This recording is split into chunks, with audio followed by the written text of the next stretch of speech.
Hello guys, আজকে আমি আছি রাসায়নিক সারের দোকানে। আমার যে ধান ক্ষেতটা আছে সেখানে আজকে রাসায়নিক সার কিছু আমি ব্যবহার করব, ইউরিয়া আর ডিএপি। ফাইনালি আমি সারগুলো নিয়ে চলে আসলাম আমার ধান খেতে। সারগুলো দিয়ে আমি চিন্তা করতে আছি কিভাবে দিব।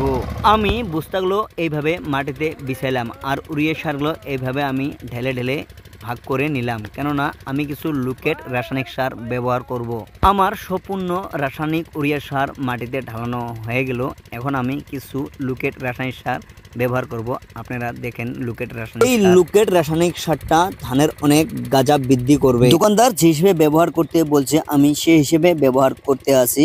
আর আমার 20 কেজি ইউরিয়া সারের মধ্যে 2টা লুকেট সার দিব। আপনারা জানেন রাসায়নিক সার মানুষের অনেক ক্ষতিকারক, তাও আমরা রাসায়নিক সার ব্যবহার করি, কেননা রাসায়নিক সার যদি ক্ষেতের মধ্যে ব্যবহার না করি তাহলে কোনো ফসলও হবে না। 2 হাত দিয়ে পুরো মেখে আমার বাবাকে বললাম, বাবা তুমি সারগুলো আমার জমিতে ছিটাও। এখানে আমি কি কি সার ব্যবহার করলাম আপনারা তো জানেন, ডিএপি আর ইউরিয়া একটা লুকে।